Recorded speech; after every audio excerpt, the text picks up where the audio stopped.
All right, y'all, what's going on? Feel like it's been a minute. Feel like it's been a minute, but it ain't been that long, right? Back again. Hold on, y'all. Just looking at something. I was just pulling something up here.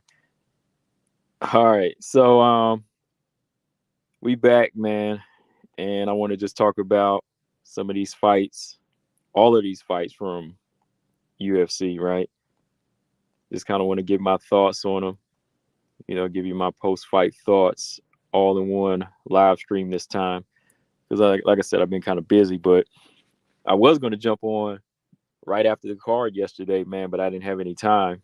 So I said, you know what? Let me just go ahead and push it back today. Then I had to push it back again and said, all right, forget it. We'll jump on at 9 tonight. So yeah, man. What's up, y'all? We had some good fights, man. Entertaining fights.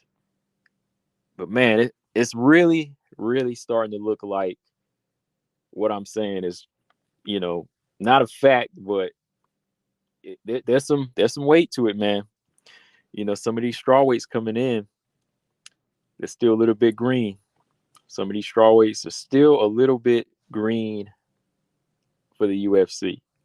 And that's ain't no disrespect, you know what I mean? Like it's not disrespecting these fighters as a whole, but it's just saying like, everybody knows it takes time to get to a certain level, right? Like if you take the time, the results will show. But if you don't take the time, your results are going to show. And that's what's been happening as of lately, right? You've been seeing these experienced fighters giving these girls that are just coming into the UFC work, right? Like they're showing their level. So, that's just something that is obvious. You're seeing these girls come in, and sometimes you look and you say, okay, they showcase something, they got a little something about them, but they're still not quite ready. And it's been showing as of lately. Like I said, last weekend, the straw weights came in.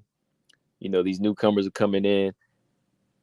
Close decisions last weekend, but you can still see that there's growth needed, right? And again, this past weekend, and hey, sometimes you look at them, you say, okay, this girl got something going on. They show promise, but somebody else is gonna come along and just stop them. And that's what happened, man. Bruno Brazil, hey, that's one I've been looking at, and I said, okay, this girl's got something, but hey, Denise Gomes never said she didn't, and you saw, hey, who wanted it more, who really showcased like the IQ, Denise Gomes did, right? I think a lot of people are thinking that Bruno Brazil was going to be the technical striker, but we saw how that looked. But I want to talk about this bantamweight fight first, man. Let's talk about this bantamweight action. Yeah, the judging, man. The judging is crazy. I don't know what's going on with the judging right now. Like with some of these picks, and I get it wrong by by the judges' standards. I'm not even counting that as me picking wrong because I think honestly, man, everybody can argue that. Well, not even argue. Everybody pretty much can confidently say that Lucy Pudilova won that fight, right? I know some people said they've gone back and looked at it and they said that Jocelyn Edwards did enough to win the first round. I don't know, man. I don't know about that. Like, I don't understand like what the standards are now. Cause like I thought that when somebody gets taken down and put in their back and they get control for like over 2 minutes, and the stand-up fighter and Jocelyn Edwards didn't land that many shots to begin with. I thought that meant that the round should have went to the fighter that got the takedown and had better success with their ground control time, right? Because I mean, I looked at the fight again. Man. I was looking at the first round, and Jocelyn Edwards, she landed a couple good strikes. She landed a couple good strikes in the first round. Then she went to swing for that wild shot, and Lucy Pudilova, textbook, dropped the level, took her down, put her on her back, and she was lost again. You know what I mean? Like Jocelyn Edwards, that's still one of the things that she needs to work on. Like same way Jessica Rose Clark put her on her back, the same way Carol Rosa had put her on her back.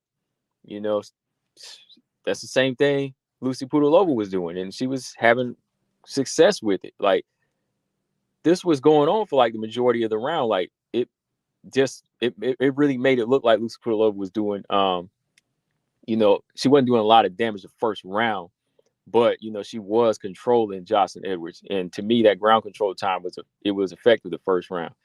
All right. And I don't think we can argue the second round Pudilova won. I think Pudilova definitely hold on. The second round was second round I would say was it was Pudilova too. Yeah. It was Pudilova. That round was also Pudilova because she got the takedown in that round. And once again, Jocelyn Edwards wasn't able to get back to her feet. So to me, it's like, what more do they want? Especially when you got a fighter that's putting the pressure on. Like Jocelyn would let her hands go more in this fight, and she was sitting down on her punches a little bit more, but still, it wasn't like the shots were doing much damage. Like she landed some good body kicks in this fight.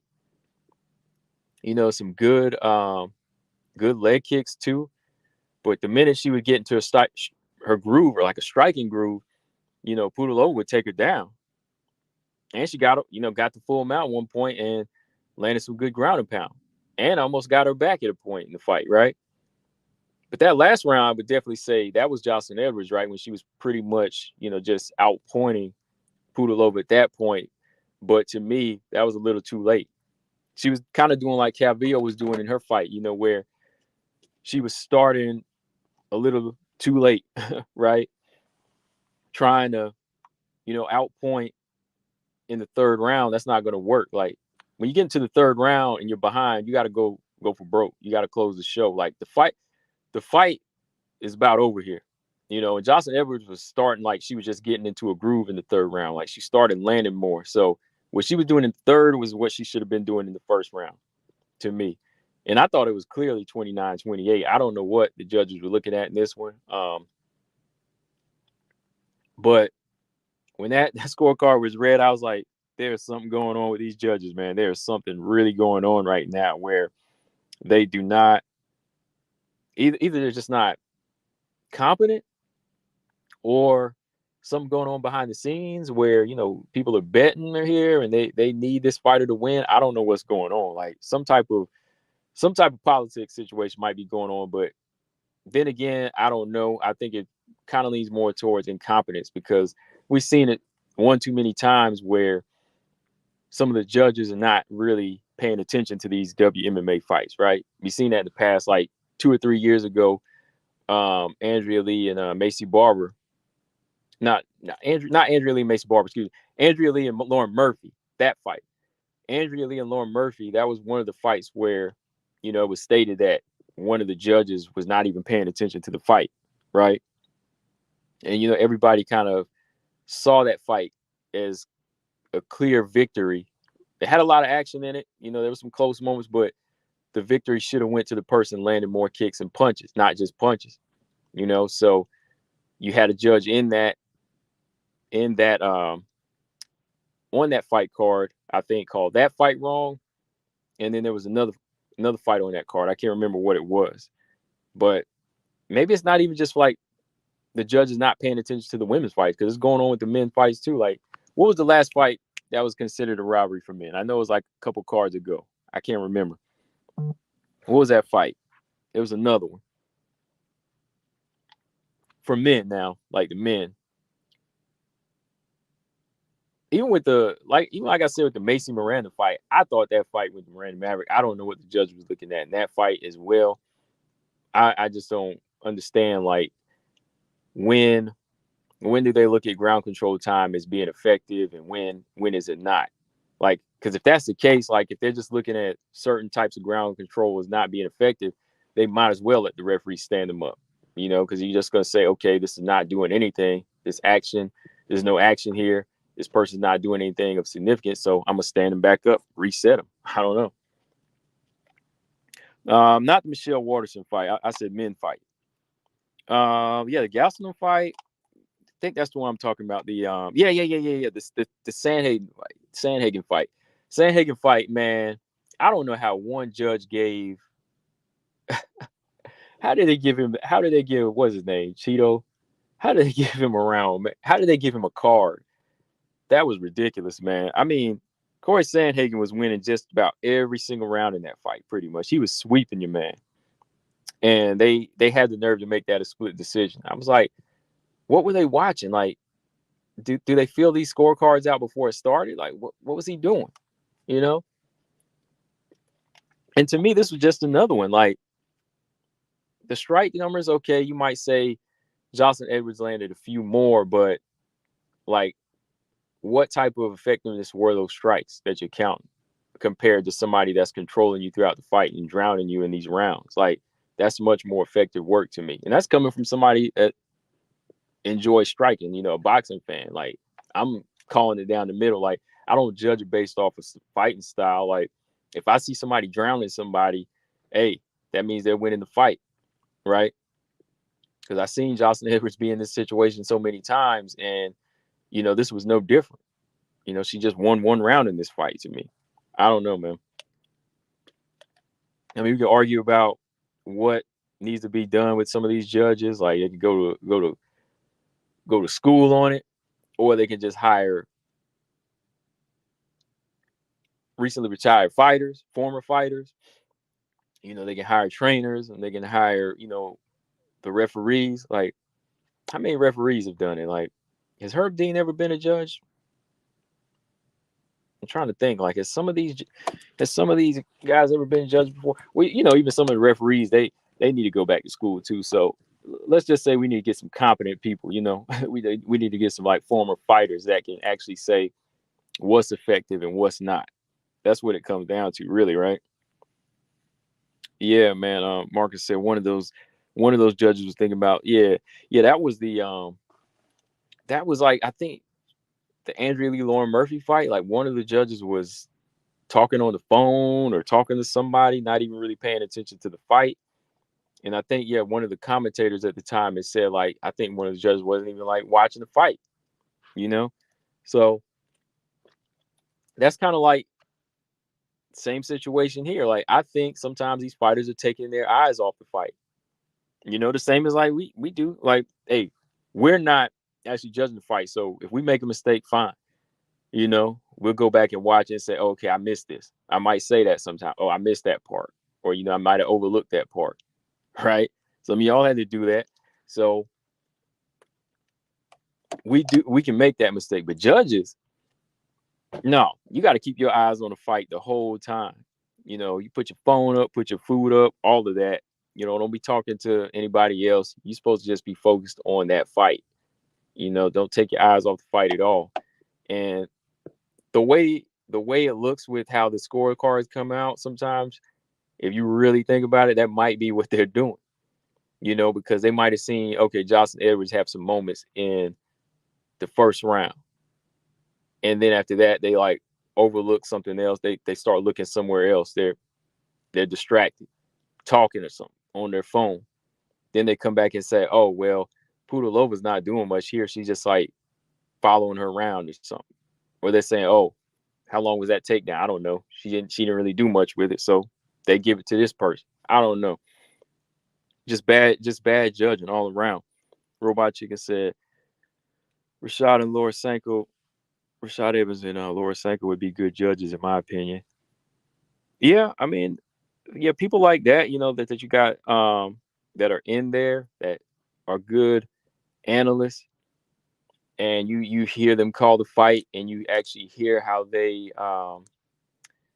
you actually can agree on their outlook. Like, well, let's say this: even if you disagree with some of the things they say, you can see it's genuine and it's logical, right? Like, even if it's something that you don't always agree with, it's something fair, because they're calling it the way they see it. That's the most important part. Like, they have to have some type of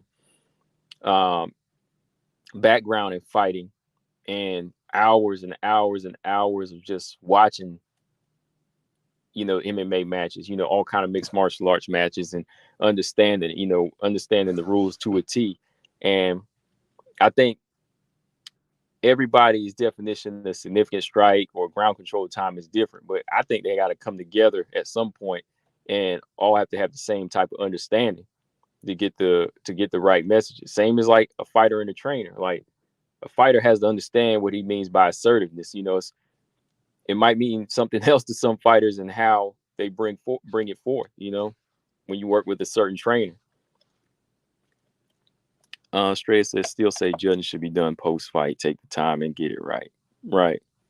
Yeah. Robot Chicken. Yeah, you know, they're not biased. That's what I'm saying. Like, you know, you got somebody just call it down the middle, call it fair. That's it. You know, we ain't gotta sit around here and waste time with, you know, some of these incompetent people. You know, you got these old heads that don't even know the sport or think because they watch a few fights that they know what they're doing. You know, I think they really need to take time and pick their judges. Like that has to be something that needs to be strict because you got a fighter's career on your line, right? Like you got a fighter like Pudilova who just, you know, did, you know, did a first stint in the UFC, got cut, things didn't go well.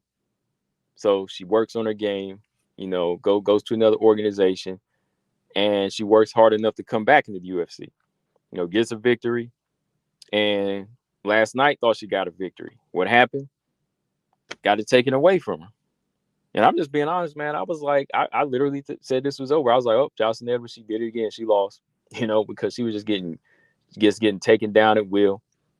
You know, wasn't really bringing anything to the table. Like honestly, even like I said, besides the striking to the body and the leg kicks of Jocelyn Edwards, like outside of that, she really wasn't doing much. Like she wasn't cutting too many angles. Like there wasn't enough like counter punching. Like I can't really remember too many like punches that were effective on Pudilova. Like Pudilova still never stopped coming, even when the kicks were landing. Right? Like Jocelyn Edwards was just not making the right adjustments in here to even take round one. Like it was too late because she got taken down. That was it. You know? Yeah, I would be mad too, man. Robot Chicks, I gotta say some of the judges need to be investigated. They clearly had money on the line. That's why I think sometimes, man, like either they're incompetent or they have money on the line. But there's a lot of work that needs to be done with this, man, because it's like every weekend now, somebody's getting robbed of their victory, man. And like I said, for me, I don't really use the word robbery, right?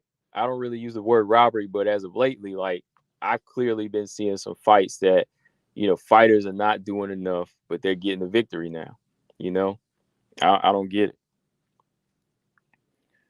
Let me see. Lucy was bringing fire until the end. Yeah, Lucy. Yeah, I think she won the first two rounds, but yeah, then I thought Jocelyn Edwards started getting into a groove, and she started finding her range a little bit more, and she started landing more strikes. I did give her that last round, but I just don't think she was doing enough in that first round. You know, she was just waiting. You know, she was waiting too much. Should at least be an avenue to appeal these ridiculous decisions. Sometimes it is, right? I mean, you can appeal a decision. A little while back, was it Denise Zumbawanga in ONE FC? She tried to appeal her decision, you know, because everybody felt like she won the fight. She had a rematch, which she lost the second time, but the first time, I can't remember who I think was it Sohei Ham that she was fighting. I believe it was her, but yeah, Denise Zamboanga in ONE FC, she tried to appeal her loss, you know, just didn't work out though. Edwards didn't win that fight. All of her strikes looked lazy and lethargic. Lucy clearly was pushing the action. Edwards missed weight too. Weird times. Yeah, that's what I'm saying. On top of that, like I'm not like I wouldn't take the person's victory away because they missed weight. Like they're already getting punished for that, right? But like Edwards just had so much going against her, and it's like she missed weight. She looked lazy in there. Like when she had something going, she didn't commit to it.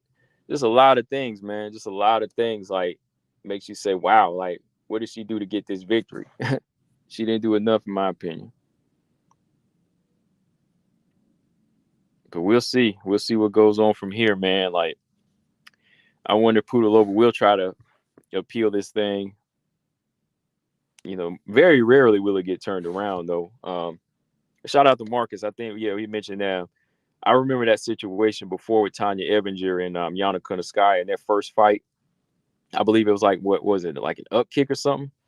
And Tanya Evinger, she got it. She got that fight, the result of that fight overturned. That was a long time ago. Well, wasn't like long time ago, but yeah, it was like it was a while ago. It was a while ago. I can't remember the whole situation. I was looking through that article, but it had something to do with like up kick, I believe, and yeah. It was a submission. Yeah, it was a submission. Okay. Yeah. Um. Yeah, but she got it overturned. Yeah, she got it overturned. I guess because they had that thing at all angles and had a lot of hard evidence to go on in that. But see, with like this fight, that's the thing. Sometimes I say, man, like some fighters, like you can't leave it in the hands of the judges, man. You got You got four opponents. You got your opponent in the ring or in the cage, and you got them three judges. So, you got to keep, you got to keep your game tight. You got to have it. You got to have skills to impress the judges. If you ain't gonna stop them, man, you got to be in there like wowing them. You know, and the thing about that is, them three judges, they all have different. They all have different views on what is what's effective on the ground, what's effective on the feet. So your game just got to be tight. You know, it's just got to be tight. Yeah, she should appeal it. There's no, I don't know if you have to pay a fee to do that, but there'll be no harm in it at this point. But that sucks, man. I feel bad for her. Hopefully she can bounce back in this and keep it moving. As for Jocelyn Edwards, man, I think she called out. Did she call out a top 15? Yeah. I'm gonna be honest. Look, let's say she did go through the motions and get the fight done in like convincing fashion. Let's say Jocelyn Edwards did win 2 rounds, clearly off of the striking that you were seeing. Like, let's say she stayed a little bit busy with her hands in the same momentum, in the same style, in the same rhythm. I still don't think Jocelyn Edwards is ready for a top 15, man. I don't, man. Like, she's just very lacking, man. Like, Jocelyn Edwards is just very lacking with intensity. Like, there's no ferocity with her, man. There's no assertiveness. Like, even that Ramona Pascal fight a while back, I was like, why is this girl not going to the body? Why is she not setting up like these body shots to go to the head on our Ramona Pascal? You see, like there's something about Josiane Nunes, like when she's letting her hands go, she's committing to these shots. Like, it's not even that like Jocelyn Edwards is like being the slick counter puncher. There's still something about the level of striking where she's kind of holding back, man. Like, she just kind of holding back, and there's not enough behind the shots to get respect in there. And then the takedown defense, the takedown defense, she's still getting taken down at ease. You know what I mean? I don't get it. I just don't get it. You're right. Only time they've really overturned it is if the fighter was on steroids or on dope, right? Or like, yeah, the Tanya Evinger situation, that one got overturned. No dope or no steroids were involved in that. It was just really like good camera angle and situation too. What the situation to call for. Yeah, man. Like, I don't know, Robot Chicken. Like, that's what I'm saying. Like, Jocelyn Edwards, like, she got some form and she was letting some nice kicks go, but there was really no like, there's just no intensity behind it. Like, we see Tyler Santos, she's kind of stationary sometimes. She can be a little flat-footed, but like when she lets them punches go, man, even them kicks, there's like some pop behind it. There's like killer instinct behind it. But Pudilova was just walking through some of this stuff.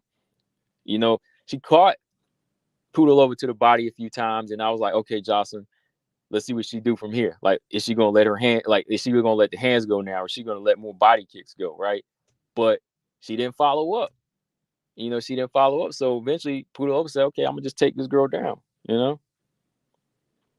Mafalda, what's up? He said that's so unfair. Those judges were unfit to be judges. Yeah, yeah, very unfit judges, man. Like these people ain't even touched the doggone cage or mat before.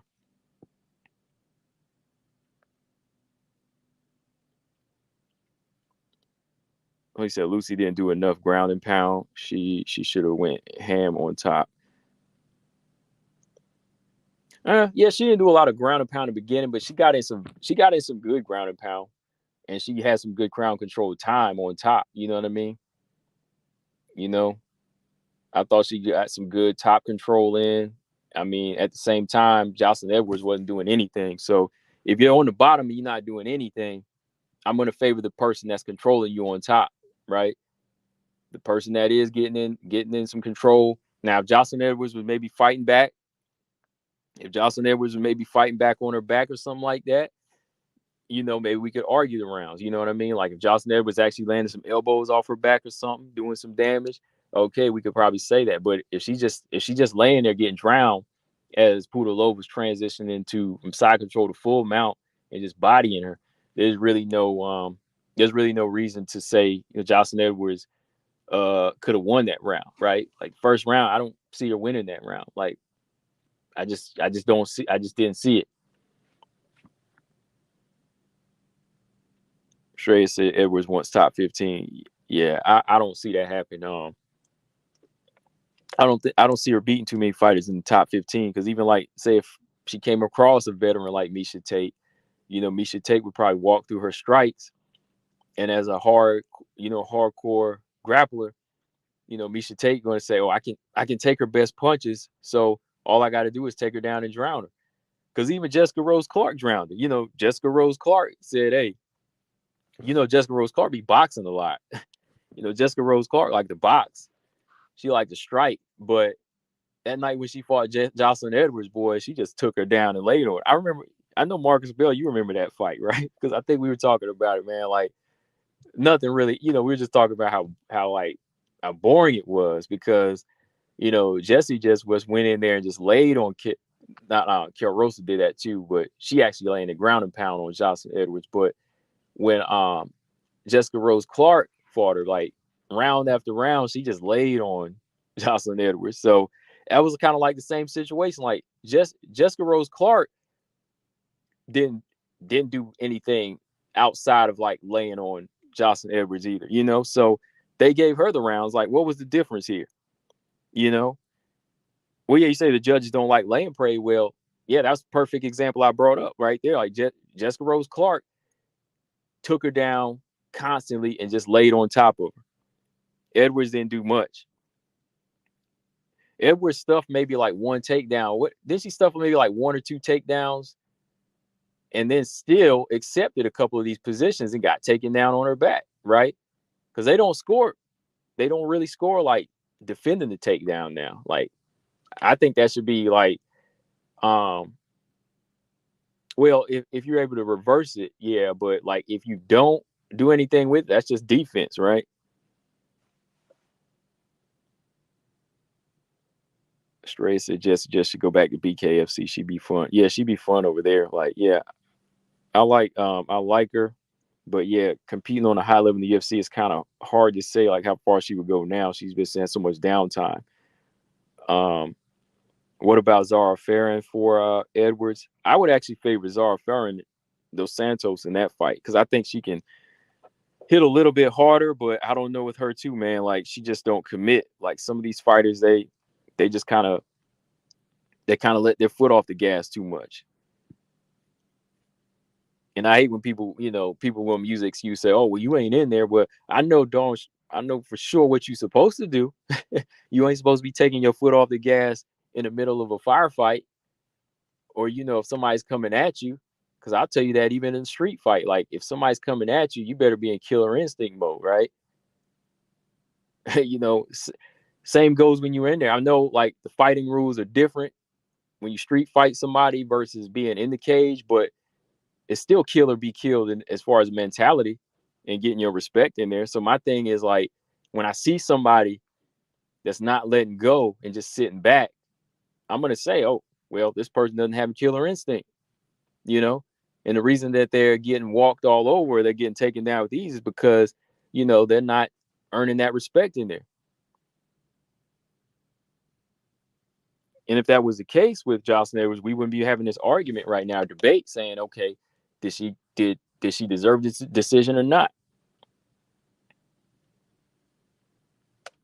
Robot Chick said Lucy won. She almost finished Edwards in the second round.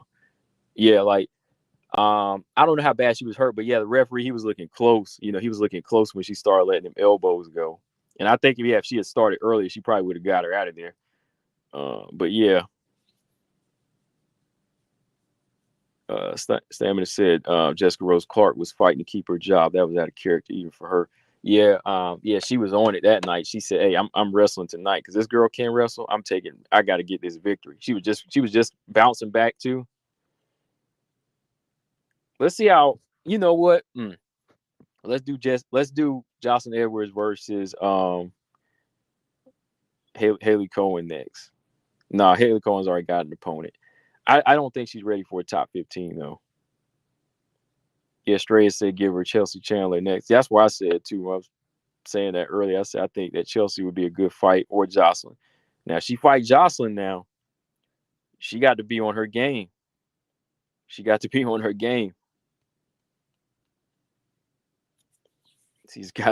game, man. But anyways, yeah, that sucks for Pudilova. Hopefully she'll come back. Yeah, hopefully she'll turn it up more. Like if she's on the ground, hopefully she does let her ground and pound go, because like I said, it might be enough in our eyes, but when you're dealing with these type of judges, you have to be active at all times, So what do? Make sure your cardio is on point, because if you're the victim of these type of decisions like Angela Hill, you know what to do. Turn your cardio up. Start trying to hit harder. Put that pressure on, because like Angela Hill, she's been the victim of so many like close decisions, and some of them we can argue she won, but then there's parts in the fight where you can say, okay, maybe if this person would have done this, it wouldn't have gone that way, right? So if Pudilova next time she takes somebody down, maybe she need to start cutting somebody up with some elbows right off the jump. Start cutting them with elbows. Like fighters you see do that. Wei Li. When Wei Li gets you down, she's going to start cutting you already, drawing some blood with them elbows or something. Calvillo, when she was a grappler, she would do that. Juliana Pena, fighters like that, don't waste too much time just trying to, blanket you. They got to go in there and start letting hands go now on the ground. Edwards versus Panny. Yeah, Panny's still around. Panny's trying. I think Panny has a fight coming up, or she's trying to get a fight. I believe she's like number 7 now or something like that. 7 or 8. Yeah, that would be a good fight. She won the top 15. Yeah, Panny would be a good fight. I would go with Panny in that fight. I appreciate it, Robot Chicken. She said great show as always. Yeah, appreciate you, man. Bluebird, what's going on? Bluebird always got some good knowledge to kick here. He said Lucy could have been busier on top. Yeah, that's what Colostrum was saying too. Maybe she could let some more ground and pound go. And yeah, if you fighting with the judges, yeah, you might as well. You might as well let the elbows go. So y'all both, yeah, I can agree with that, man. Like, see, from my eyes, I'm just saying, like, if you got a takedown and you got a person in side control and that person on the bottom not doing anything either, I'm gonna just give it to the person putting the blanket on. But like when you're dealing with judges who want blood, yeah, you probably gotta hit them with some elbows, right? Yeah, Lucy could have been busier on top, but Jocelyn could have taken some lessons by watching Colonel Sky's fight against Kelly. Yeah, she was very passive. I think Dana said he is going to review it. Oh, okay. So Bluebird said Dana said he's going to review it. We'll see what that means, right? What Dana means. Yeah. Yeah, Jess versus Lisboa. No, I think yeah. It is. It's Lisboa. Yeah, it's Lisboa. Lolita said Hill versus Tatiana. Ooh, I'm gonna go with Tatiana in that fight. But if Hill gets into a little striking groove, I mean, she gonna. Nah, I can't even say that, man. I mean, I'm gonna go with Tatiana all the way in that fight. I think Tatiana is gonna be too strong, and if you can't hurt Tatiana, she gonna bull rush you. Because hey, Verna Jandaroba was taking down Angela Hill, so I know Tatiana can take her down. And when she take her down, she gonna be letting fire go. I got Tatiana in that fight. All right, yo. So man, let's talk about a girl here, man. Bruna Brazil, man. Let's talk about this, Bruna. Man, what's going on? Let's talk about Bruna Brazil versus Denise Gomes, y'all. Let's switch it up. Let's switch gears. All right. So oh man, I don't even know where to. I know where to start. Look, I know where to start in this one. Look, Bruna Brazil. No, I don't know where to start. I don't know where to start with this, man. I was like watching it again today, and I said, man, what is this girl doing? I was like, did she not expect this type of intensity in the UFC? That's what it is. Like my first reaction when I saw this, I was like, was she not expecting this? Like when these fighters take on they take on the opponent in the contender series, they're kind of getting that setting right away, right? You're thinking that they're getting that setting, okay? Like, all right, we got, the contender series, Dana White's contender series set up. It's set up just like a UFC fight night, right? We got some of our people here, got a little audience, got Dana White sitting front row. So you already kind of set, in that atmosphere that, okay, this is kind of like the UFC and I'm getting a little bit of that pressure early on. So, I'm thinking that Bruna Brazil's coming in like, okay, I know I got to make a statement before I can actually get the contract, but this is kind of like it, this is kind of like it. I'm going to go in here, show up, show out, and deal with this pressure. Of course, it's still different than the actual UFC debut, I know. But to me, I'm like, after seeing that level and seeing some of her other fights, I'm thinking to myself, okay, Bruna, you know, you dealing with a little scrappy girl like this. We got the size, the strength, the length, all of that.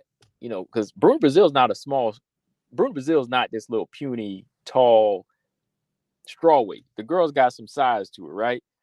So I'm looking and I'm like, okay, this should not be a fight where she falls into the phone booth or gets taken down with ease and gets drowned. Because I seen some of her her get up moments, scrambles. She's okay, but yeah, the one thing I would say too, I think it was Nabash. He said something about her hands, right? He said he was more impressed with her kicks, and the more I looked at it too, I was like, yeah, okay, I can see that. I see the kicks. I see the kicks in Bruna Brazil. I see the kicks. They're good, but it's still a little bit slow. So she's going to need to incorporate boxing, the hands. All right. But in this fight, man, I'm telling y'all, man, that's what I'm saying. Like, seeing like a level of boxing with some of these girls, which I was talking about in another video a while back, maybe like a couple weeks ago, is like the level of IQ with the girls when it comes to their boxing, it's very low. It's very low, man. Like, you don't see these girls really committed to head movement and like feints.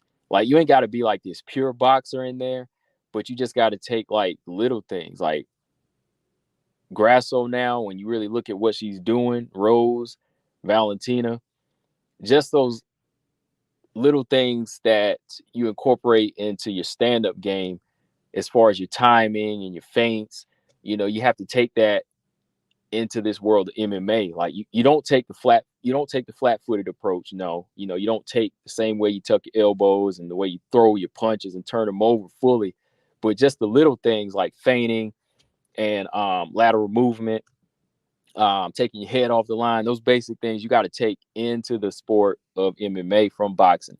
And after watching this fight, man, with Bruna Brazil, the way Bell won when it rung, I was like, uh-oh.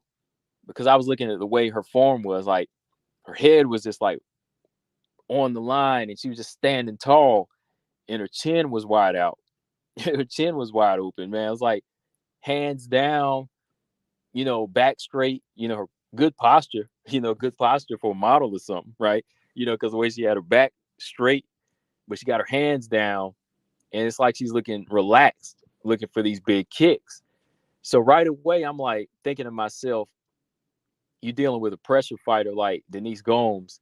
Maybe Denise Gomes ain't gonna figure this out. And what does Denise Gomes do? Steps in with an overhand right away. One of them missed now. The first one kind of missed, but that was where I was like, okay, Denise Gomes, I think she knows what to do. Because in boxing, when you're dealing with like pressure fighters that are short, your thing is you step in with overhand right. You're not really going to clear distance with a straight right hand if you're like 5'2", right? So when you step in as a shorter fighter, you got to throw overhand right. And Denise Gomes was like showing her IQ. She was showing a better boxing IQ than Bruno Brazil. That overhand right was money from the first round. She was cracking that chin. She was touching that chin with that right hand. And that's where I was already kind of like, oh man, this ain't gonna go well. This is not gonna go well. Because Denise Gomes is on the money with these shots. And then she landed that one calf kick. She wanted that one calf kick that kind of stumbled her off balance. I was like, whoa, like Bruno Brazil's looking shaky here, man. She's really looking shaky. And she didn't know how to like create distance after that. She got stuck into the phone booth. And Denise Gomes, like she could have fought either way. Like she could have fought on inside, outside. But she said, you know what? I'm on the inside. Let me dog this girl out. She said, let me dog her out. What's up, Pierce? He said, Denise reminds me of Andrade. I don't know why. Probably because of her killer instinct. Honestly, I think the way she throws her overhand right is a little bit better than Andrade. You know what I mean? Like, seems like she's like learning a little bit more of technical skills than Andrade. Like, she's not as wild, but that animal is in her. I know what you're talking about.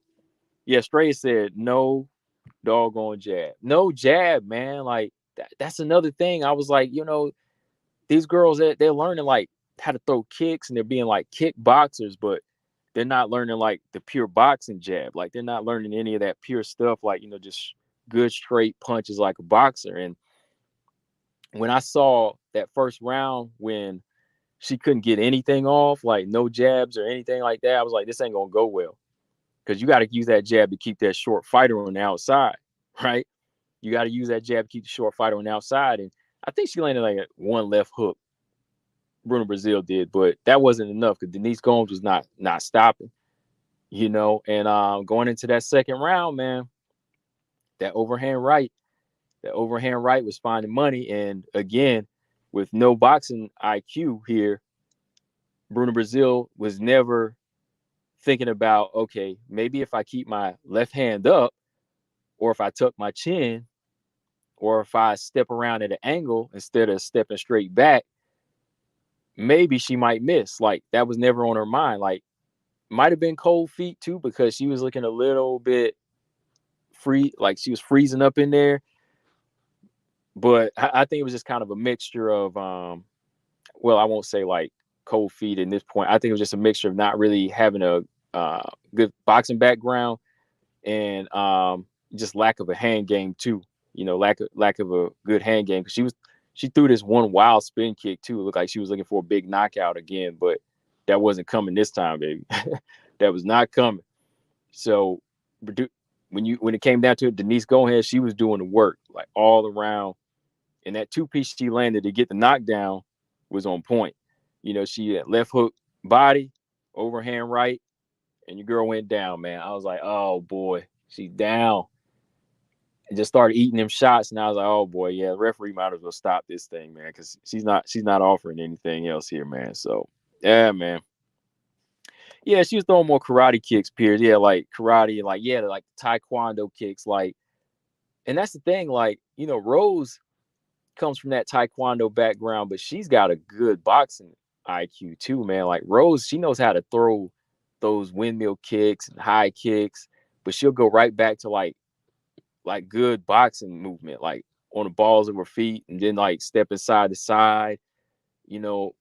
Elise Reed, she throws like the wild kicks. Like, yeah, some of these girls, they need that boxing IQ though, man. Because yeah, she's a taekwondo. I don't know what belt she is. Elise Reed is. Felicia Spencer was. So you get those real wide, long kicks. But the way Rose throws her, she incorporates hers better. Let me put it that way. Like, mixed martial arts don't mean you got to perform each discipline at a different time in the fight. It means like mixing that junk together. You know what I mean? Like mixing your wrestling and grappling together, mixing your taekwondo and your boxing together. And I think, Rose, she does that really, really good. Because Bruno Brazil came in, it was telegraphed, it was slow, no jab. I don't get it. I don't know, man. I'm kind of itchy to watch this fight. Y'all want me to pull this fight up right now? Y'all want to watch? Since I didn't do a fight companion, y'all want to watch this thing while I break it down, man? Y'all want me to pull the fight up and watch it now? Lolita said, "Where's Gatto?" I had how long ago was that? Well, that was back in that was like last year, in the last year. I think Gatto, I sent her a message or something, like she was still training, getting over an injury. Because there was a point where she wanted to fight she wanted to fight Jillian Robertson at a point too, Gatto, but now that she moved down, like Gatto, she better get on something else. Yeah, I'm waiting for Melissa Gatto to come back too. Lolita said, "I have nerve damage in certain pitches. It bothers my ears." Oh, that sucks. Oh, Wanda Sykes. Oh, that high pitched voice. Yeah. Some people's voice just annoy me, period. I'm gonna pull this fight up though. Y'all want me to pull this fight up? I'm gonna pull this I'm gonna pull this Bruno Brazil Denise Gomes fight up. I want to watch these 2 rounds with y'all real quick. I'm gonna sneak around by round in here, BJ. BJ said he got the fire. Okay. I'm gonna do it. Bluebird said, "Yeah, pull it up."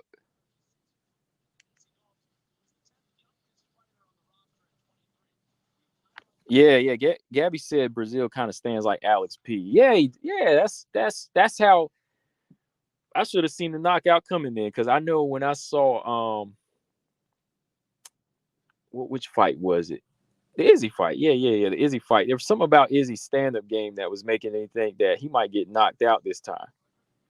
Yeah, she got that, long back posture, straight back posture, chin's wide open.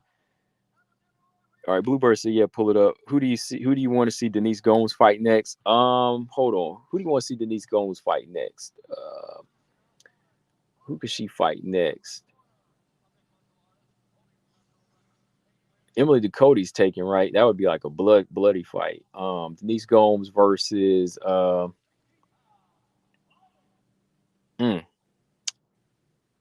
who's a good fight for Denise Gomes?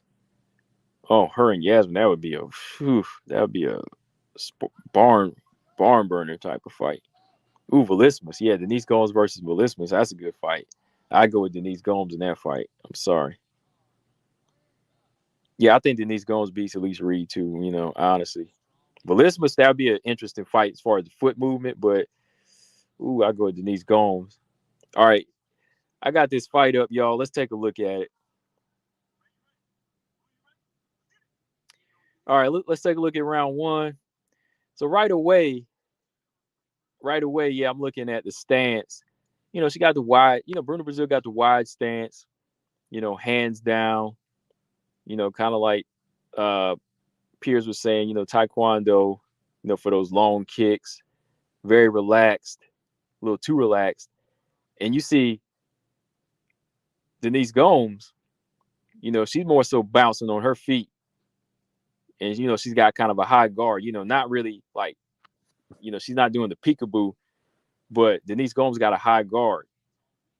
And she's setting up that overhand right. See, first one to get on the inside. She knew she needs that against a tall fighter. All right. Bruno Brazil lands a calf kick, but she's not throwing a jab. Overhand right. See, overhand right from Denise Gomes lands right away in that first minute. So she knows what she needs, like short fighter, overhand right. Oh, hard calf kick, drop Bruno Brazil right there. Ooh, and then an overhand right to follow. See? See, Bruno Brazil right there, she should have been making that adjustment to that right hand.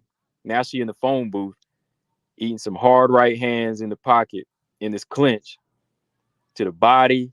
See, Denise Gomes is like sticking her to the body and to the head. And yeah, that's kind of where she looks like Jessica Andrade. You know, where she's sticking them right hands to the body and the head. They said Bruno been watching too many Wonder Boy fights. Yeah, she ain't on that level to be just like sitting there to relax like that. She need to be jabbing and like throwing some teep kicks with that length she got. But Denise Gomes, you know, looking at her form, look how she landing these knees in the clinch too. She got that underhook and got that head control. Got her head right in the jaw. Bruno Brazil. Bruno Brazil, like, can't create space with her knee because that clinch on the neck is too tight. And she can't really get leverage. Like, she's strong, but she can't really get leverage here. So now I get to see that too. Like, she's not that strong on the inside here whenever she's pinned up like this. Or she's not good at really getting that leverage. Yeah, Bruno Brazil is okay, now she's got this body lock, but Denise Gomes still in full control, just throwing punches, throwing punches. She's just throwing knees and she constantly moving. Bruno Brazil's more so just holding on, trying to get this takedown on Denise Gomes. Denise Gomes, man, she swung Denise Gomes around. She's still on her feet. She got some good takedown defense too. Hard knee from Bruno Brazil, but still, oh, nice knee from Bruno. Oh, high knee. Like, Denise Gomes, like, she got that knee all the way up there. Need Bruno Brazil right in the face. Oh, nice knees from Denise Gomes, man. Oh, Wild Tiger, what's up? That's wild, man. Like, yeah, she's got some fire to her, man. Denise Gomes got some fire to her, man. See, right here, Denise got, you know, Bruno Brazil, she got a break. Got a break, go to the outside. But if she do, she's going to have to pump a jab out. All right. Bruno Brazil, she breaks. Outside is still favoring Denise Gomes, though. Denise Gomes swinging wild. Tie clinch for Bruno Brazil. No, that's gone. Denise Gomes goes in for a body lock. She just got her in the phone booth this whole fight. They exchanged some knees. Hard calf kick there from Denise Gomes. You can kind of see Bruno Brazil kind of breathing hard here and just kind of sitting back. Oh, hard overhand right from Denise Gomes lands again. And she tagging that calf. She touching her, man. She overthinking too, man. She trying to figure her out, man. If she just throw a jab, she'd be good. Got a minute left. Oh, hard leg kick from Denise Gomes. She ducks that wild roundhouse kick. Denise Gomes just bullying, putting a lot of pressure on. That flying knee from Bruno Brazil. She just ducking punches, man. Like, she's trying to duck everything. Like, Denise Gomes is coming at her like a pit bull from all angles. Ooh, hard right hand, double right hand. Hurts Bruno Brazil again, man. Yeah, Gomes is like throwing everything. Like, it's like a pit bull, and she gets a takedown. You know, she was throwing kicks, the punches, and Bruno Brazil's like not throwing any counters. Like, she's just trying to like duck everything, which is making her look more like she's in trouble. You know, 5 seconds left, man. All right, yeah, she pretty much got it. Let me see. Robot Chick said Bruno reminds me of the Target version of Marina Rodriguez. Wow. Yeah, that's what I was gonna say. Like, Marina Rodriguez, like, she different though. Like, Marina, her striking is much more polished, and she's on her game. Wild Tiger said, "How y'all doing?" Oh, we're doing good, Wild Tiger. Hope you are. Hope you're doing good. Been a crazy week, been busy, but we back on. Yeah, Marina, you know, is a little bit thinner, but she be holding her own in there. Maybe this will be a wake up call for Bruno Brazil. Like, I'm definitely not counting her out. It's just kind of a wake up call for this girl, you know. Hopefully. See, look at this action. Overhand right, crack. Bruno Brazil right on the jaw. Throws another one. She missed that. She throws another, lands a good right hand and another right hand. Puts Bruno Brazil on the back foot running. She just dodging like she dealing with a little pit bull, man. All right, let's look at this last round, second round, real quick, y'all.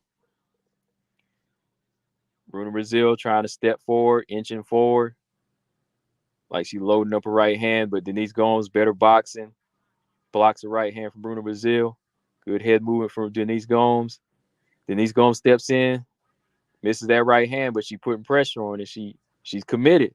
Another overhand right lands for Denise Gomes, and she controlling on the cage too.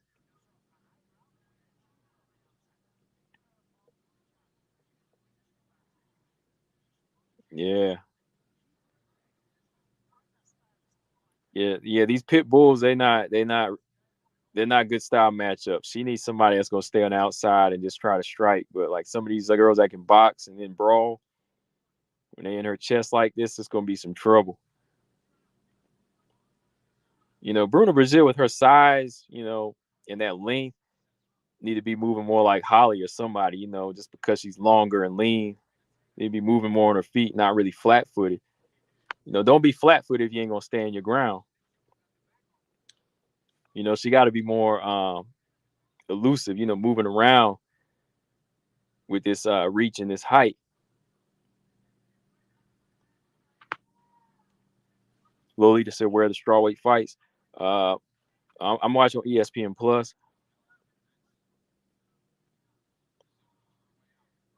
Yeah, Stammen said Bruno expected to have her way. Now when you're dealing with Denise Gomes, man, when you're dealing with her, look at her. They break out of the clinch. Here's where you see Denise Gomes' IQ because she can go to the body, then set up that headshot. Bruno went for that head kick, but Denise Gomes caught it, got another takedown. And now Denise Gomes is just like kicking her in the butt, man. Like she just letting these kicks go, kicking her in the legs and kicking her in the butt. You know how some people just stand over the girl, like she just kicking out of the way of an up kick, but she kicking her butt, man. Good jab by Denise Gomes. Another good jab by Denise Gomes. That's a good left hook by Bruno Brazil. Uh-oh. Body head. Boom. Bruno Brazil goes down hard. Left hook to the body, overhand right. Oh, she's shelling up. Hard ground and pound. Ground and pound. That's it. Dang. That was vicious, man. That was vicious. Oh man. So yeah, I think that you know, Denise Gomes, she's a little animal. You know, of course, the competition's gonna get stiffer, but you know, I'd like to see her in there with a little bit more of like a patient striker and somebody that's gonna be moving side to side. Yeah, maybe like a what is the girl's name? What is her name? Just said her name. Oh, Velismus. Yeah, somebody like a Velismus, that'd be a good fight for Denise Gomes. Um, Bruno Brazil, you know, probably needs one of the what is that girl? Vanessa Demopoulos or Melissa Martinez. I don't know. Yeah. She fought Loma Labutni. Yeah, yep. Ariane Lipsky. Yeah, I would no Ariane Carnelossi. That's not a good fight for. Yeah, Carnelosi's not a good fight for. Um, Estela Nunez. I mean, if Estela Nunez is around, right? That's wrong. Yeah. Carnelossi would be too much of a powerhouse pressure fighter for. Yeah, those kicks when she was down, man. Mm. Yeah, those kicks. She was kicking Bruno Brazil in her butt, like just kicking. She was just kicking her in the legs, backside, just kicking her. Everything she was throwing had bad intentions on it. So the only way Bruno was going to win this fight was to come back with something heavy and respectful. But nah, like every movement that she was making on the back foot was everything but a counter punch or a counter kick, anything. Like Bruno was just trying to get out the way. She was just trying to get out of the way. And she read that. Denise Gomes read it and said, hey, I'm going in for the kill. Body, head, overhand right was landing all night. Good fight. A good fight. All right, y'all. But one more thing I want to talk about before I jump off here. Let's talk about make sure y'all hit that like button too. Let's talk about Jillian Robertson and Pierre Rodriguez here real quick. When I came down to it, like I said in my other video, I was like, I don't even feel like picking in this one. But if it came down to it, I'm going to have to go with Robertson. I'll go with Robertson in this one. If her weight is okay and she made the weight fine and she feels good, I'll pick Robertson in this fight, Jillian Robertson. But it was a good fight. Good move for Jillian Robertson. She looked strong, physically. I think her stand-up game looked like it was improving in this fight. She was actually connecting. Jillian Robertson is actually connecting now. Brazil versus Amaram. Yeah, sure. That's a good one. Yeah. They both had some hard welcomes in. Yeah. Carnelossi versus Monserrat. That's a good fight. Yeah, Jillian looked good in the weight class. I think she looked good. Like I said, her connection was much better with her strikes and her low kicks. Goes back to what I say about Pierre Rodriguez, though. Like, Pierre Rodriguez, she's undefeated. She's been fighting some good challenges, but I've never really seen anything just stand out about her, right? Like, even when I saw her in LFA, I was like, okay, she's a good fighter, but I don't see a couple things about her that's really like going to be prominent moving into the UFC, right? And I'm not saying, again, that's not putting the fighter down. I'm just saying, like, maybe if she gets in more work and takes her time before she comes to the UFC, something about her will stick out. Like, maybe she'll become a better striker. Maybe she'll become a better wrestler. But, now that she's here and she got a couple good wins under her belt, the Sam fight, I thought Sam Hughes could have got that victory. But yeah, got some names under her belt now. The more and more she's gonna step it up, and you don't see any like really prominent things about it. I was like, I don't know if she can get this victory. Jillian just had too much for her. Jillian Robertson, connecting with her kicks in this fight, her takedowns on point, pulling guard against Pierre Rodriguez. It was nothing to her. She did that to get it in her world. Like, I just shows you the level of Jillian Robertson on the ground. Her jiu-jitsu is solid, and if Pierre Rodriguez doesn't have the physical strength or the jiu-jitsu to counter, she was going to be pretty much drowning in this fight, right? And Jillian Robertson pretty much had her way, from the first round to the second. I mean, she picked right back up where she left off in the second round and was just, working Pierre Rodriguez. I mean, the shot to the head where she was bleeding, I believe that came from some elbows, right? Just outworking her, just beating her up, round, minute after minute in the round. And the way she went from full mount, I already knew what she was going for. It was just textbook, the way she set it up, nice quick turn with it, got the arm bar. And the tap, Lolita said, did she tap? It looked like a tap to me. It kind of looked like a tap to me. Regardless of the tap, we knew what was going to happen, but it looked like a tap. Like, her first reaction was to tap. Like, she kind of caught herself in mid tap and said, not yet, because maybe it didn't hurt as bad. But like, when it got extended, that left hand went to touch the knee, right? It went to pat the knee as soon as that arm started to extend. So I'm like, it looked like she tapped. So the referee, he caught that. But even like, she didn't in that amount of time, there was nothing she could really do to escape at that point. There was really nothing to do to escape it, because it was fully extended, right? It probably would have broke. So to me, either way, she got saved. She saved herself with the quick tap. If you don't want to eat that, if you don't want to take that as a quick tap, the referee jumped in at the right time because there was no escaping that armbar at that point, to me, in my opinion. I mean, I posted the picture of it on IG, and I posted all angles of it, and I was like, okay, that thing is locked in. She's not going anywhere at that point, right? That was my opinion. Lolita said, well, the ref saved Rodriguez from months of rehab. Right. Yeah, to me, it was just like, that's it. Like the full extension, that's usually if the referee's probably not registering or he's enjoying the fight too, or if he's just not quick on his game, or if the person that's extending is just, they're just ready to go and they rip that arm up. But like Jillian, she pulled it and secured it. And just a little sense of it kind of made her want to, tap, but she tried to fight it, but it was too late to me. It was a little too late. Verbal tap, yeah. Touch of the knee, however we look at it, yeah. I don't think it was gonna I don't think it was gonna end well for her, if neither was acknowledged. Like if she said something, if she just touched the knee real quick, it wasn't gonna end well for her. It wasn't gonna end well for her.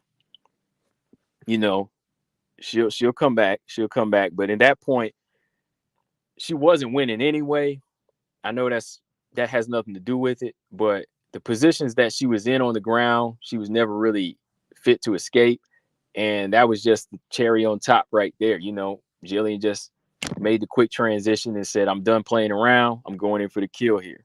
There was no way out. To me, there was no way out. Lolita said, once down with Jillian, what can you do? Yeah, pretty much. If you don't have the physical strength of the ground game, you're not going to make it. You're not going to make it out of there. That's why I say, it just shows you how much stronger and how much more effective on the ground like Miranda Maverick was and Tyler Santos was, right? And how much JJ Aldridge has improved with her takedown defense. Those fighters have better jiu-jitsu, so they were able to neutralize Jillian Robertson. But if you don't really have much of that, you're not really going to make it out. And that's why I was saying about Pierre Rodriguez. Like, I think she's a decent fighter. She'll go in there and fight and try to find ways to win, but I don't really see a standout thing. Like you mentioned, Tyler Santos. Okay, good Muay Thai fighter. She got power in her hands, but she's also a solid jiu-jitsu practitioner. Miranda Maverick, solid on the ground with her jiu-jitsu. She's a brown belt. So fighters like that, I can see what they can do in certain situations. But Pierre Rodriguez, she just does a little bit of everything, but at the same time, she's not well-rounded. I don't think she really stands out with like anything like as far as her grappling or even the power in her hands. Just so much more needs to be done with her, That's what I'm saying. Like some of these fighters, they sign to the UFC so quick. They sign to the UFC so quick. And when they get in there with these veterans, they get wiped. They really do. They get wiped.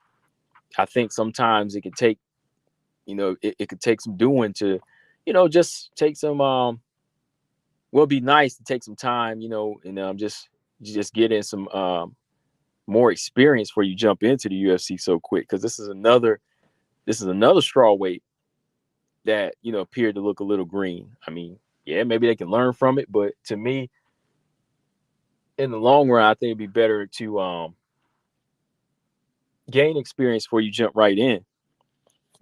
Restrae said, referee said it was verbal tap. It was announced as a verbal tap by Buffer as well. Yeah. I have to go back and listen to it again. But I do think that that little tap on the knee kind of said, hey, I think she's about to get her arm broke.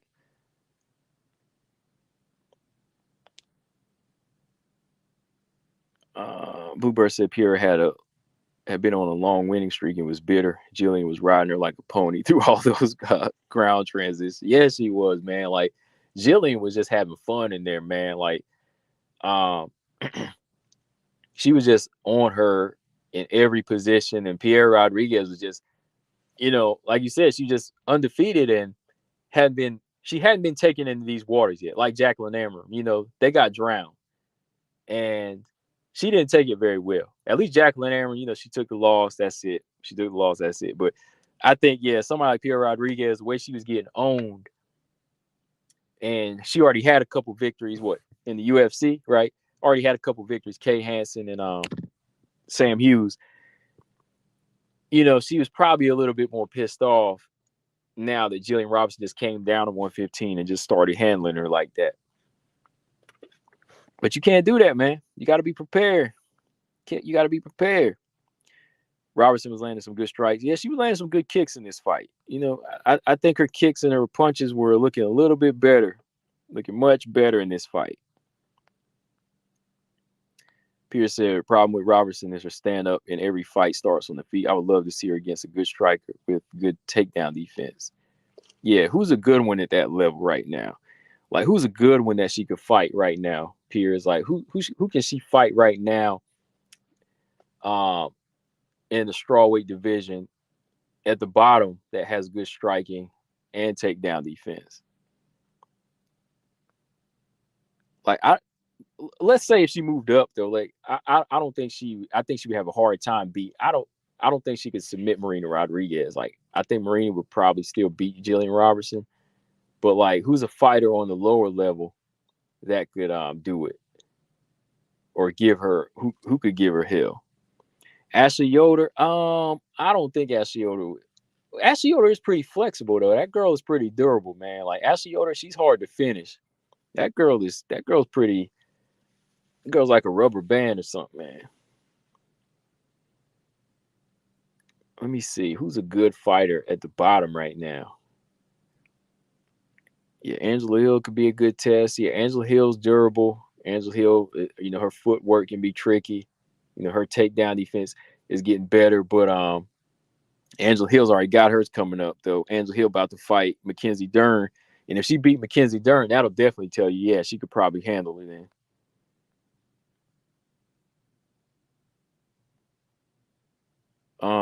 Gabriella said Jillian versus Yasmin.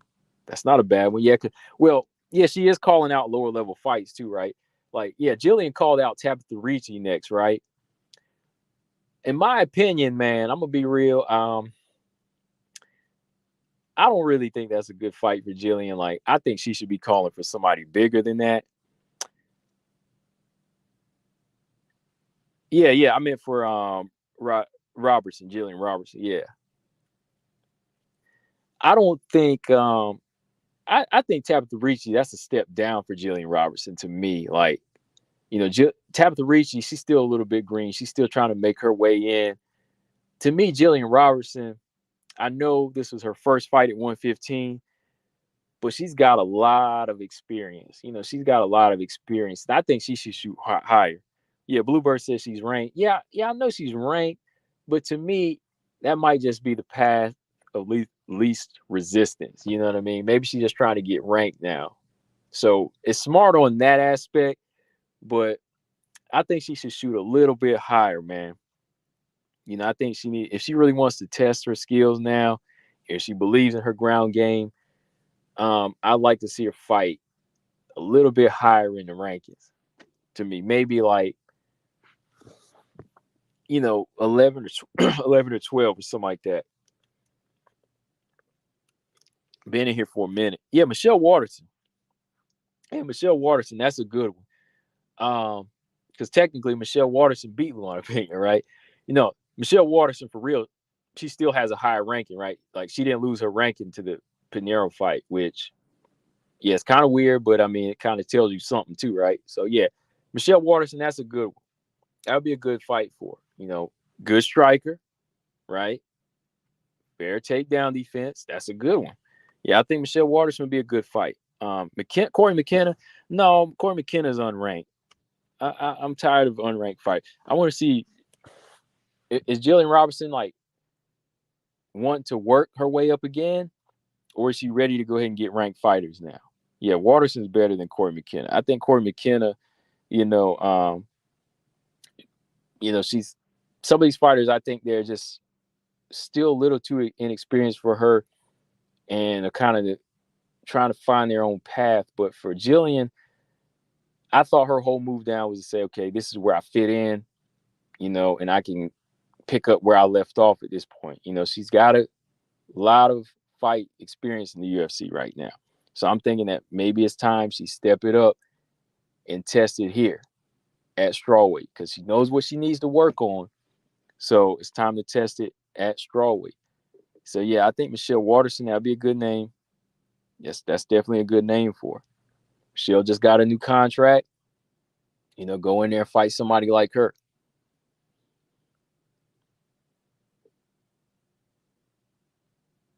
B just said he wasn't even thinking about rankings. Yeah, man. I mean, yeah, Corey McKenna's not ranked. Yeah, she's not ranked.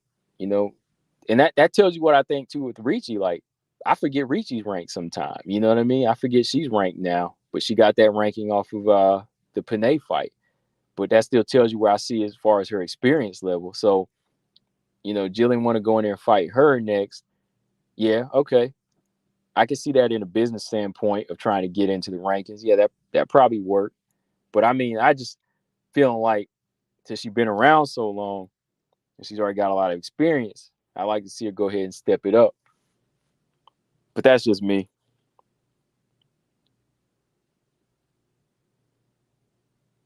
Yeah, Robot, I believe that too. She's already abandoned that wrestling pressure style. Like, she boxes so much now, she don't really like put on that pressure as much. Yeah, that's where I feel like stamina. I think McKenna's just like in a different ball game right now. Like, yeah, they're in the same division, but I think McKenna's got other missions going on right now. Corey McKenna's got other things going on. Like, that's just how I see it. Like, I think Corey McKenna's just in a different world right now in the rankings of trying to make a name for herself. Like, it'd be a waste for Corey McKenna to let Jillian Robertson try to make a name off her right now. Jillian Roberts got so many more fights. Now I'm seeing a much higher road for her right now. Marina should stop Verna, honestly. I pick Marina in that fight. Marina versus Verna, yeah. I'm going to go with Marina. Gabby said, since Dana is a fan of hers, do you think Jillian gets fast tracked to the top? She could. And she could get the Waterson fight or the Tabitha Ricci fight now. I think he's going to give her a ranked fight now. Because, he said win, lose, or draw, he enjoys watching her. And, I mean, she comes to fight. So that's something that, he appreciates, So she just might. And that would be the time to do it. You got a lot of fighters that are down right now. Tisha Torres is out. Ebos is at flyweight. Rose is Rose out or is Rose active again? I don't know. A lot of these other fighters got fights. So now would be the time for her to jump in.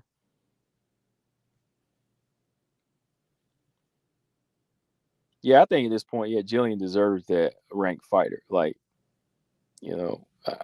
I just want to see her go that path now instead of just waiting, or trying to. So let it be Ricci. And since she is ranked, okay. Yeah, I just kind of worry about what Ricci's in for. But if her jiu-jitsu is on point too, she should be able to do it. But I think I would kind of favor G-Rob in a fight with Ricci. Suarez. Suarez, that would be a good fight. Suarez ain't got no matchup. Suarez ain't got no dance partner. And if Jillian wants to return right away, yeah, you want a ranked fighter? Suarez versus Jillian Robertson.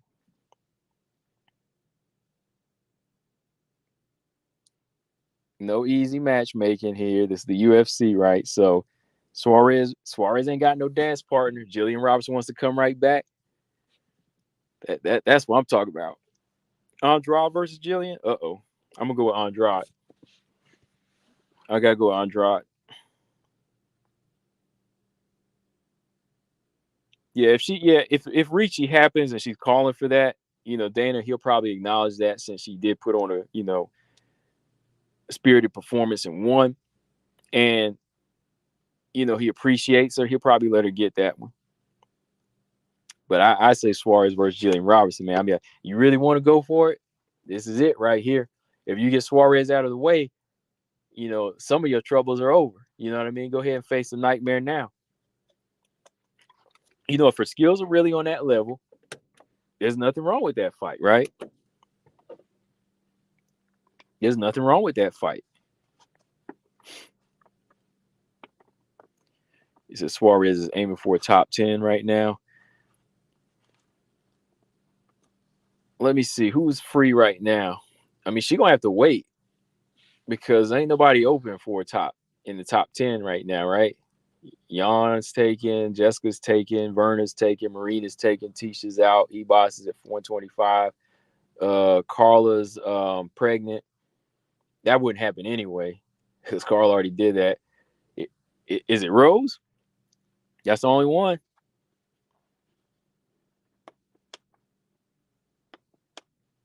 Is it going to be Rose?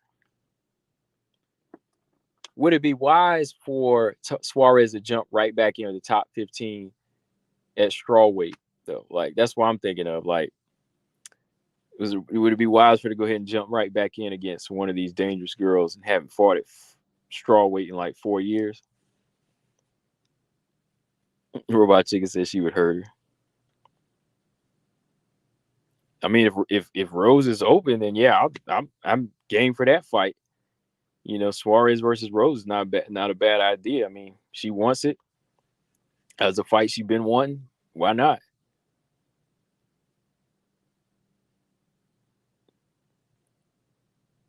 BJ says second round TKO. What, Andrade fight? Jillian versus Pinheiro to get Luana out of the rankings.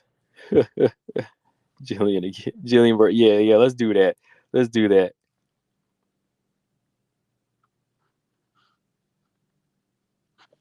That's a good one. Jillian, yeah, I'll pick Jillian to beat Luana Pinheiro.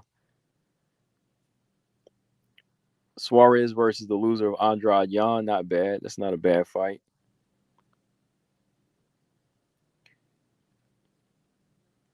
Wait, BJ said any of them. Second round TKO over Suarez. I know not Rose, because this ain't Fury grappling here. Rose, I think Rose beat Jillian in MMA. You know, this ain't grappling, so yeah, she ain't TKO on her or Marina. Bluebird said Suarez is a larger, better version of Carla, so Rose won't fight her. You don't think she'll fight her at this point in her career?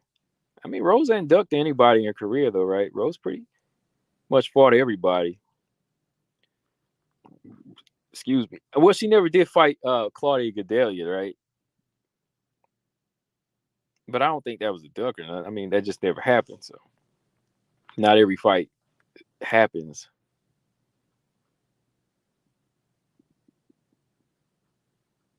Yeah, G Rob ain't TK on nobody. I don't believe submission. Now, BJ said Jillian via second round submission. I would be more convinced. But when you say TKO, nah.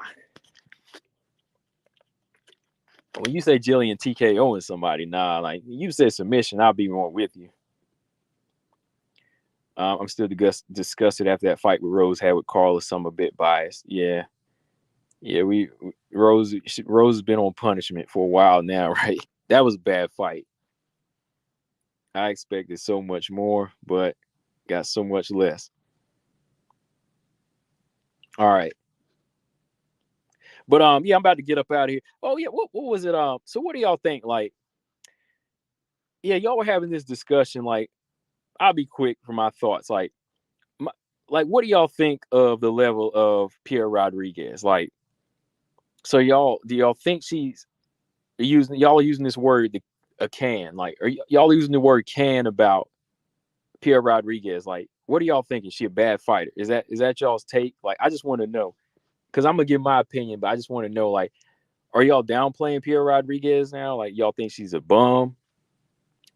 Not my words, but like, y'all think she's a can?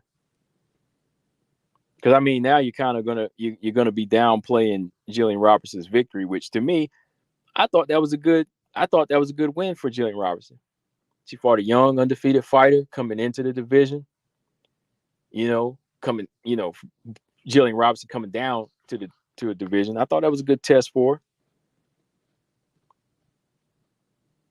Yeah, Bluebird. I thought she was a decent prospect. Yeah, like I said, I never really saw anything standing out about her, but I don't think she's any type of can. Like, where did that come from when y'all were talking about that? Like, how y'all think she's a can? Like, what makes y'all say Pierre Rodriguez is a can?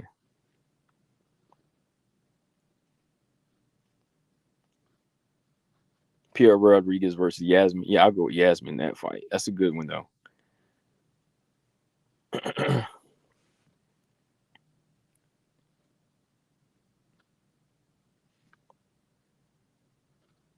Mm, mm, mm, mm, mm.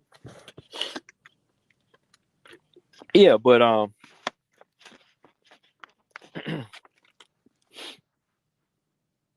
there's fighters that need to work. Of course, I think there's green fighters in here, but that's not saying they're bad fighters. They're just fighters that are inexperienced. Sometimes they'll get it on the job. Sometimes they won't. Maybe it was better if they had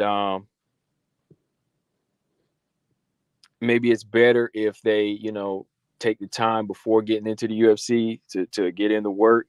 But other than that, man, I don't think like any of them are like cans. No, like they can get better. Like what I see from Pierre, she can get better as a fighter. Yeah, same like Sam Hughes. I think she can get better as a fighter.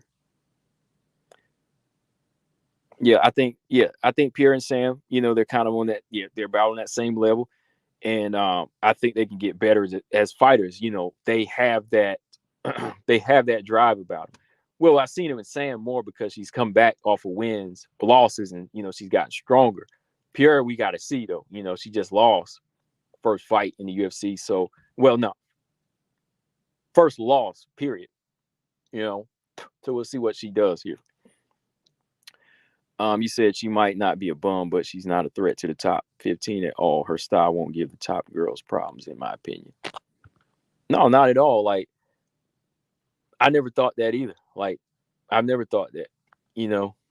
But I wouldn't say she was bum. Like, that's what I'm saying. Like, not just you, but like other people have called fighters bums, and I'm just kind of like, you don't get into the UFC being a bum or a can. Like, y'all know what the definition of a can is, right? Like, really, like, y'all know the definition of a can or a bum. I'm just asking because before you throw a term out, because I take it seriously, and I'm like, whoa, like you just called this person a bum, that's been fighting a long time, and they've gotten to this level. Like, where do we get this from? Like, where does this come from? I'm like, it's one thing to say they're not ready for that level, so you call them green, right? So you got a fighter that you say is not a threat to the top 15. I agree with that. But what I'm saying is when you call a person bum, that means they shouldn't even be here. But a non-threat to the top 10 right now or top 15 is a green fighter. That's a green fighter. They can get better. They can learn. They can either go up or they'll go down. But what they have right now is still skills as a fighter, a good, decent fighter. To me, well, a can is like the term used in boxing where you have a fighter that's not even really a fighter, a person that doesn't even belong in the cage, period, or in the boxing ring, period. Okay. Like that person doesn't even belong in the sport. Okay. And that person is made to pad another fighter's record. Okay. Y'all got me on that, right? That's what a can or a bum is. Like, I've seen this happen. Like, I've been to boxing matches where they literally, if somebody doesn't show up, they'll grab somebody almost off the street or just vacant right then and throw that person in there. That's what really a can or a bum is, somebody that doesn't belong in the fight, period. And they're used to pad a record. Cans are just people that use to pad records. But if you fought to a level in the UFC, even in LFA, like you got good fighters, there's just levels to the game. There's just levels to the game. Like there's a bum level, but there's levels when you start talking this level, there's no to me, there's no Kansas. There's nothing like that. There's nothing like that in the unranked level. There's fighters that probably shouldn't be here yet, right? Like maybe Jacqueline Amram. Like maybe in time she could be here, but like right now she might not need to be here. But we have yet to see. But I wouldn't call her like a can or anything like that. No.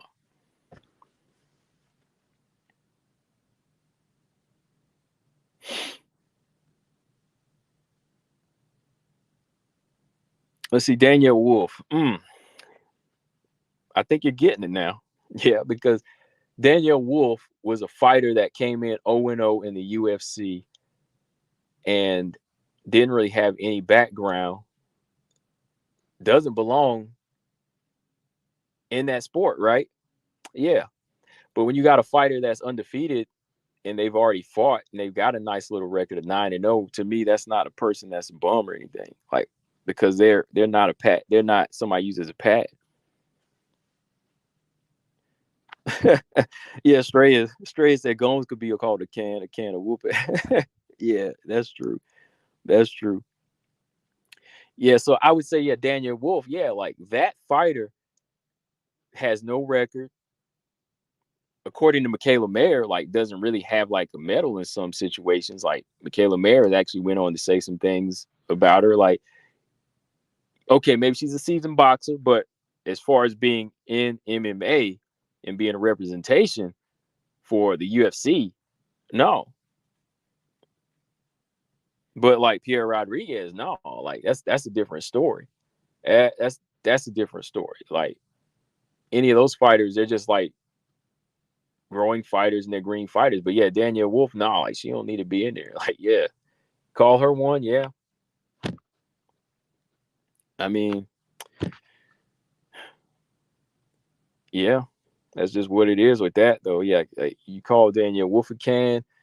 I mean, there's more to stand on there because it's like literally Dana White pulled her in to fight Tanisha Tennant that night. But it's like, dang, this girl 0-0. Like, you gonna sign this girl? She lost in a lot of people's eyes, and then you sign her to the UFC. Then it's like, you signing an 0-0 person in the UFC, right? So really, that's like the only one you can say that about, because there's no background, there's no experience, doesn't belong, and it showed in that fight. Who was that? She was fighting Norma Dumont. She was hitting that girl 2-1. She was hitting her with some hard shots. I was like, dang. So yeah. But I just want to say that because I was like, I think Pierre Rodriguez, she can come back from it. She'll come back from it. And she was a good, she was a good win under Jillian Robertson's belt because she just got here,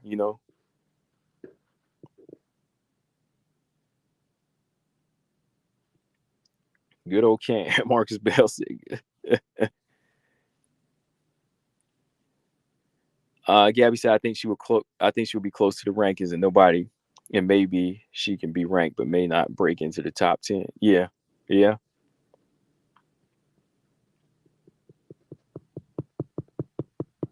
Gabby says sometimes the UFC signs fighters for the purpose of having fun fights. The UFC needs the elite fighters, but also have fights to produce fun fights. Right. Like fun fights would be like Priscilla Cachoeira, Molly McCann, Priscilla Cachoeira, Yasmin Lucindo. Those girls that are fun fights. But then you got the elite fighters they signed to, like, the Santos, Blanchfield, Suarez, Wei Lee, your Marina Rodriguez. You got your elite fighters, but then, yeah, you got the exciting fighters too, like Jillian Robertson. They're there to bring in the crowd, and they're still there to be a support to the crowd. Bluebird said Nadia Kassam was a can. Man, Nadia Kassam, what happened to her, man?